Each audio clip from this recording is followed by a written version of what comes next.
Welcome back sa panibagong vlog. Sa vlog na ito, ipapakilala ko sa inyo ang bago kong unit na OTJ at ang pangalan niya ay Scarlett. Isa itong original Mamben OTJ na talagang napaka-fresh. Kitang-kita ang ganda at alagang-alaga ang kondisyon ng unit na ito. Kaya samahan niyo ako habang isa-isahin natin ang mga detalye at ipapakita ko kung bakit sobrang saya ko sa bago kong OTJ. Tara, simulan na natin! So good day mga boss, another day, another OTJ. Hey! So ito nga mga boss, ngayon meron tayong iba-vlog dito sa likod ko. Ito nga pala mga boss ay Orig Mamben OTJ. Yan, so sa mga nakakaalam nga at nakakaintindi ng OTJ, alam na alam nila tong build na to. Yan o. Siyempre, ako mga boss, isa talaga akong fan din naman ako ng Mamben. Yan, kahit may sarili kaming talyer, gustong gusto ko talaga magkaroon ng ganitong klase na OTJ. Yan, so bakit nga ba gustong gusto ko to? So ang tagal-tagal ko na mga boss naghahanap ng ganitong klase na OTJ. Ngayon lang ako nakahawak ng ganito talaga, na Orig talaga. Kasi meron tayong nabablog dati na mukha lang siyang Mamben pero hindi pala siya Mamben eh, yung dati nating nabablog. Tapos ang signature nga mga boss ng Mamben is laging ganito yung kanilang bumper. Yan, pag ganito, tapos ganyan yung bumper nila. Unlike dun sa mga binablog natin na Tamiya na malalaki talaga, yung malalaki yung bumpers. So kung naintindihan nyo ako, di ba?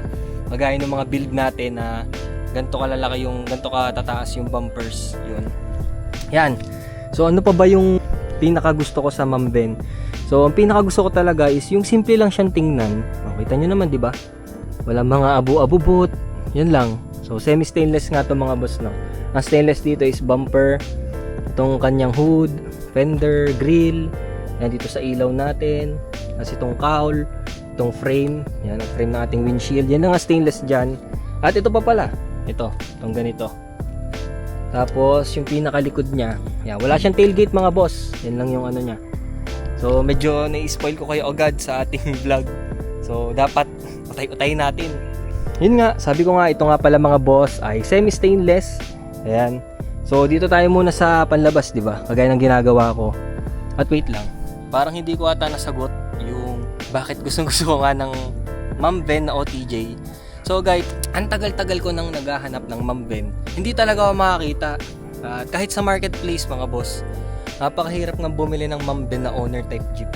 So nagkataon lang na meron tayo ngayon kasi meron tayong tropa na nangangailangan nga ng pera kasi ipambabayad yun, hospital yun, kaya binigay niya sa akin tong unit at ako yung yun nga, ibebenta ko yung unit niya yun. So napapaisip nga ako kung ibebenta ko pa to o ako na lang mismo ang bumili.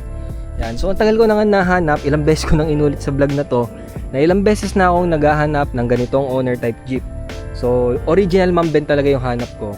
At eto na nga, nandito na nga. Hindi ko alam kung ibebenta ko ba to o ako na lang nga bumili. Kasi kung bibilhin ko to mga boss, hindi ko na to pagbebenta. Sabi ko nga dun sa may-ari sabi ko, ako na lang kaya boss ang bumili kasi kung akong bibili, 4 keeps ko na siya. Hindi ko na talaga siya ibebenta.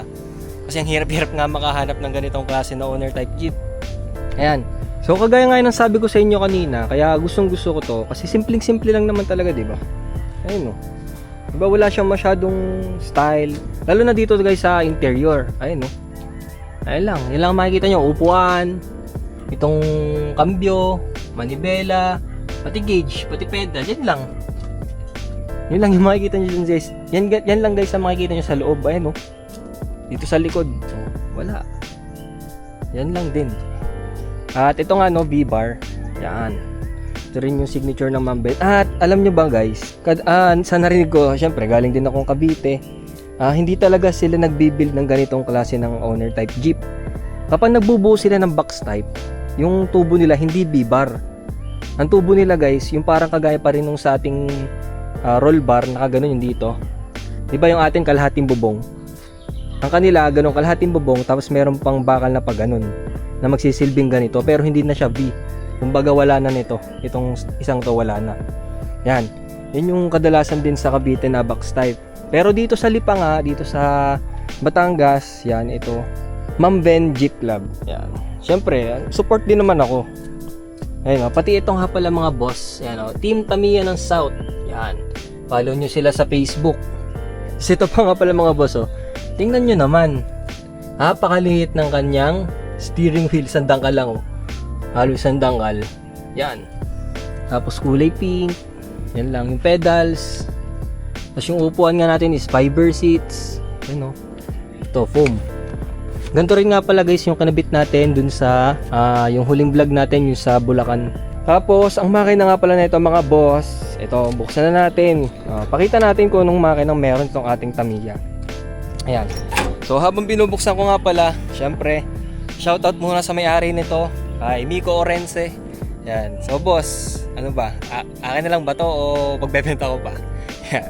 Tulungan din natin ng tropa. Kasi hindi lang naman sa pagbebenta ng unit kami magiging magkatropa. Syempre kahit na pag mabenta ko to, tropa na talaga kami. Yan. Kahit di ko nga mabenta, tropa na kami. Ayan guys, ito nga pala ang kanyang engine. Ayan oh. Napakalinis yan mga boss. Pwedeng-pwede sa maselan. Yung kanyang panloob dito sa engine bay, bagong pintura din yan, kulay pink. Ang katerno niya nito, yan, katerno niyan, pink din. Ayan o. Radiator, battery, engine, 4K engine.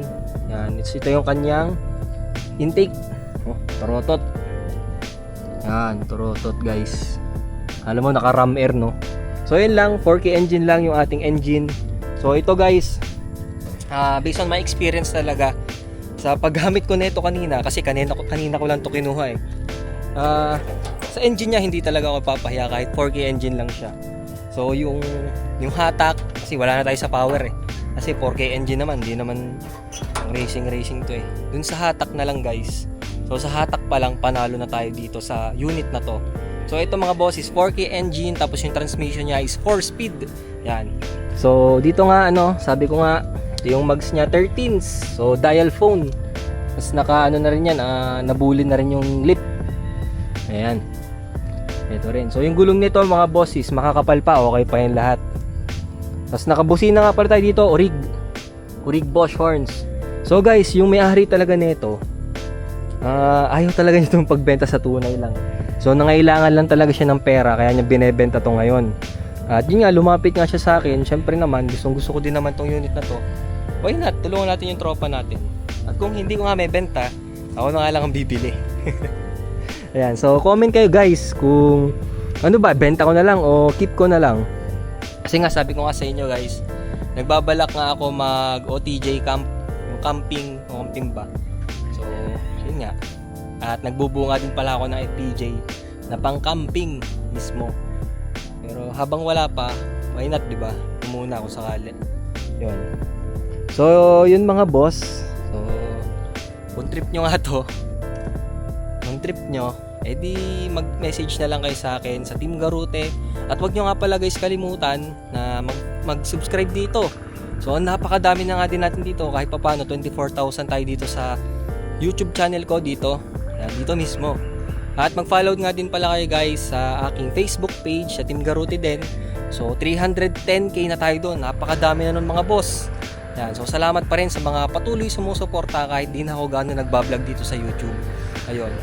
So dito nga tatapusin mga bossing. So sana nagustuhan nyo yung ating vlog ngayon dito sa Ma'am Ben OTJ. At kung hindi naman, uulitin ko. Yan. So comment kayo guys, no? Kung i-keep ko na lang ba o benta ko pa rin. At kung meron diyang gustong bumili, mag-comment na rin kayo, no? So yun lang mga boss, thank you for watching. Don't forget to like, comment, share, and subscribe.